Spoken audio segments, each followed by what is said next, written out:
During this period, Indian diplomacy continued apace. Honorable President, Honorable Vice President, and Honorable Prime Minister interacted with a number of their foreign counterparts in India and abroad.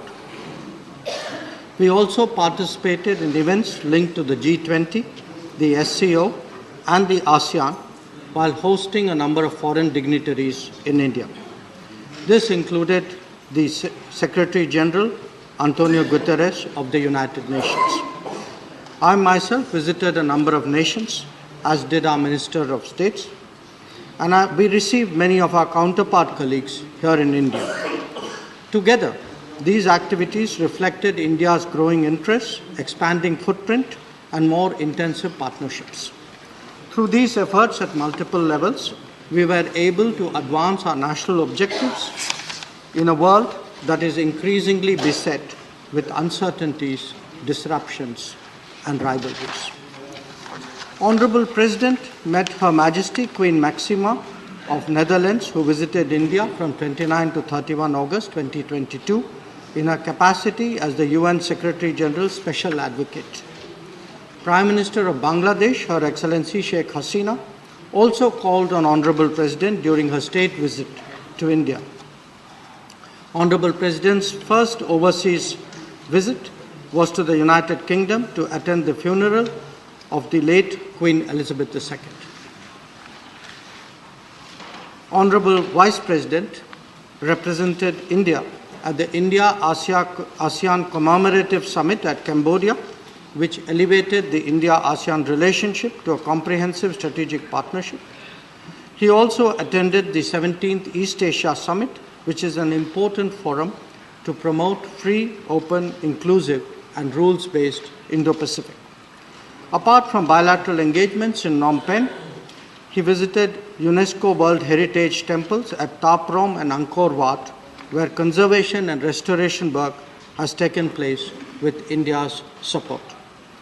Furthermore, on the invitation of His Highness Sheikh Tamim bin Hamad Al Thani, Amir of Qatar, Honorable Vice President attended the opening ceremony of the FIFA World Cup 2022.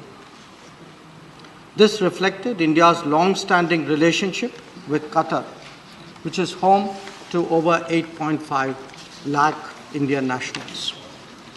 Honorable Prime Minister participated in the Samarkand Summit of the SCO Council of Heads of States, where India assumed chairmanship of SCO.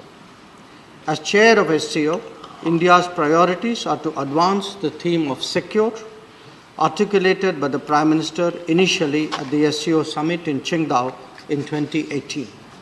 Secure stands for security, economic cooperation, connectivity, unity, respect for sovereignty and territorial integrity, and environment. At Samarkand, Prime Minister voiced global sentiment when he declared that this was not an era of war. His statement was in the context of the Ukraine conflict, where our advocacy of dialogue and diplomacy has been consistent and persistent. It has a larger resonance as well. We have also extended support on specific concerns such as supply of food grains and fertilizers, as indeed on security of nuclear installations. Our position has been broadly appreciated by the international community and finds reflection in the G20 Bali Declaration. I am very happy to inform the House that Kashi has been designated as the first SCO cultural and tourist capital for 2022-23. This would facilitate showcasing of our age-old knowledge inheritance and our rich social and cultural heritage.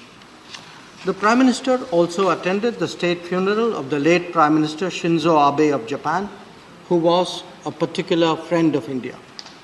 In his meeting with his counterpart, Prime Minister Fumio Kishida, Prime Minister noted the invaluable contributions made by Shinzo Abe to strengthening India-Japan relations, as well as conceptualizing the vision of a free, open, and inclusive Indo-Pacific region. Both PMs renewed their commitment towards enhancing India-Japan strategic and global partnership and to work towards promoting regional and international cooperation. The Secretary General of the United Nations, His Excellency Antonio Guterres, paid an official visit to India from 18-20 October and joined Prime Minister in Kevadia to jointly launch the Lifestyle for Environment (LIFE) initiative. Heads of state and governments from France, UK, Estonia, Georgia, Maldives, Nepal, Madagascar, Mauritius, Argentina, and Guyana contributed with the messages of support for the LIFE initiative. Allow me, Chairman Sir, to now turn to the subject of G20. As the House is aware, the Prime Minister attended the Bali G20 summit recently, and we soon thereafter assumed its presidency. G20 is the premier forum for global economic cooperation, representing around 85% of the global GDP, over 75% of worldwide trade, and about two-thirds of the world's population. Prime Minister has noted that India's presidency of the G20 during the year of Azadi Ka Amrit Mahotsav is a matter of pride for every Indian. The G20 meetings have already commenced in India, and our endeavor is to organize about 200 of these meetings in 32 different sectors in multiple locations across India. The G20 summit is to be held next year, and it would be one of the highest profile international gatherings to be hosted by this country. During the G20 Bali summit, held under Indonesia's presidency, India extended fullest support to ensure its success. Our contribution to finding a common ground among members in a polarized environment was widely appreciated. Prime Minister also held discussions with counterpart leaders on key issues of global concern. They focused mainly on reviving global growth, ensuring food and energy security, promoting technology, preserving environment, and addressing public health and digital transformation. As is customary, many of these opportunities also provided an occasion to take stock of our bilateral relationships. Since we are assuming that responsibility, this was also a time to seek the support and cooperation of all G20 members for the success of India's presidency. Honorable members are aware that the G20 is taking place in the larger context of a geopolitical crisis. Food and energy insecurity, slow progress on sustainable development growth, mounting debt burden, and challenges to climate action and climate justice.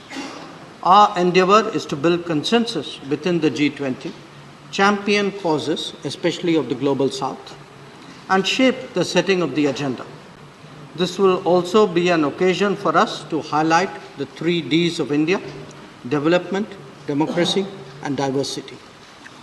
In our global engagements, we have discerned strong interest in India's digital delivery, public health response, green growth and development, as well as the empowerment of all sections of society. There is also an enhanced interest in our democratic traditions, which go way back in our pluralistic and consultative culture. We envisage the G20 presidency as an occasion to showcase India to the world. This will be done through cultural activities, regional festivals, technology programs, sustainability initiatives, millet promotion, one district, one product promotion, community engagement, and civil society activities. Our presidency will witness a Jan Bhagidari, where all of India would not just participate, but celebrate this occasion. As the House is aware, government has briefed leaders of political parties in this regard. We see this as a truly national endeavor and seek the cooperation of everybody to make it a success. I would also like to highlight that India will provide a stronger voice to issues of interest of the Global South. This is very much a part of our DNA. It was in evidence most recently during the vaccine Maitri. Our emphasis will be on sharing the India story, caring for all, and taking collective action. It will focus on emphasizing our achievements and priorities such as digital India, clean energy, sustainable lifestyles, women-led development, and multilateral reforms. Prime Minister's initiative on lifestyle for environment, and India's millet initiative, which has resulted in the UN declaration of the year 2023 as the International Year of Millets, would also be prominent in India's approach towards addressing the SDGs. Today, we are building stronger bridges with both developing countries and advanced economies. Apart from our G20 presidency, we are members of a growing number of groups and mechanisms. Some of them are relatively established, like the BRICS and Commonwealth. Others have been more recent, like the Quad and SCO, and still others are emerging, like the I2U2 and the Indo-Pacific Economic Framework. We are also increasingly engaging the world in group formats, reflecting the growing interest on their part to cooperating with India.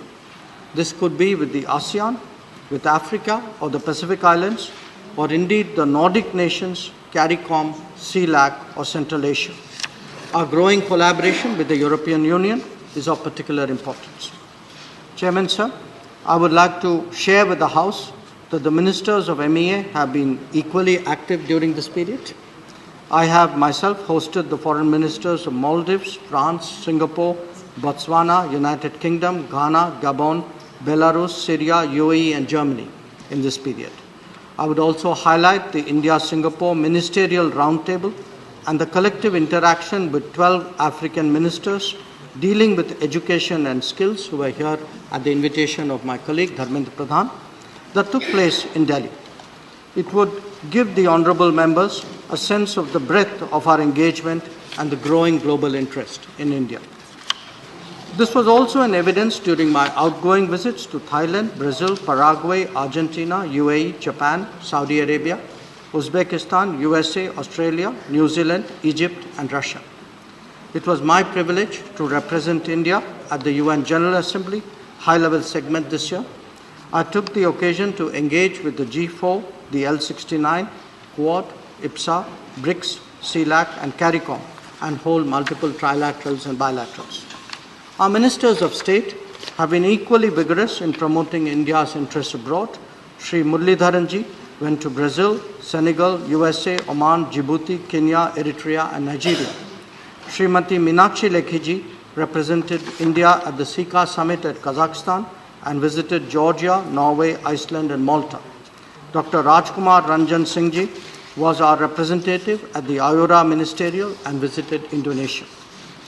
So, the House would also be aware that as the chair of the Counter-Terrorism Committee of the UN Security Council, India hosted its special meeting in October. All 15 members participated and paid homage to victims of the 26/11 terrorist attack at the Memorial Wall in the Taj Mahal Palace Hotel. This was the first time that the UNSC held a meeting in India. The Delhi Declaration emphasized the need to display zero tolerance towards terrorism and to combat it in all its forms and manifestations. Chairman, sir, I'm happy to inform the House that after a gap created by COVID, India will be hosting the 17th Pravasi Bharatiya Divas at Indore from 8 to 10 January 2023. This year's theme acknowledges the contributions of Indian diaspora as, quote, diaspora, reliable partners for India's progress in Amrit Kal, unquote. The 32 million Indian diaspora is a great source of support for our country. India's 4C commitment of care, connect, celebrate, and contribute would be on display during these celebrations. His Excellency President Muhammad Irfan Ali of Guyana will be the chief guest of the Pravasi Bharatiya Divas 2023. Where Republic Day 2023 is concerned, we have invited His Excellency President Abdel Fattah al-Sisi of Egypt as the chief guest.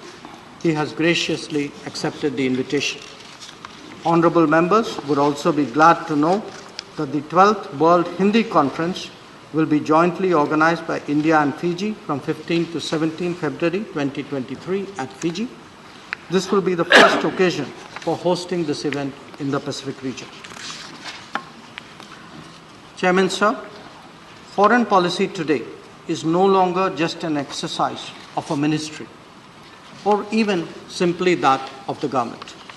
It has a direct impact on the daily lives of all Indians. This may be in ensuring that our products have market access or that our talent gets into the global workplace. But it is equally an effort to ensure that technology, best practices, and capital flow into India. Our endeavor in a difficult global situation is that the welfare of the Indian people is ensured, however challenging the circumstances. This may be in exceptional situations like Operation Ganga in Ukraine, or the ability to access key necessities like energy and fertilizers on affordable terms. Or indeed, in concluding migration and mobility partnerships, as we have just done with Germany. Indian foreign policy is there to serve the Indian people. We will do whatever it takes to discharge that responsibility. It could be in ensuring international support for our policies or in the acceptance globally of our interests and objectives. These may be difficult times, but it is also an occasion to display our leadership and make a strong contribution to global peace, stability, growth, and security. Honorable members know this well and understandably approach the ministry sometimes with their particular concerns and issues. It has been our earnest effort to respond as effectively and as sincerely as possible to their communications. We are extremely conscious that foreign policy must respond to the requirements and demands of our society. We demonstrate that as much through the activities of our embassies abroad as we do at home through improved passport and immigration services. I have every confidence that this august House does appreciate both our promotion of national interests abroad as well as our responsiveness to the daily requirements of our people. I conclude with the expectation that the House will continue to extend its fullest support to our efforts and encourage our success in the G20 presidency in particular and foreign policy in general.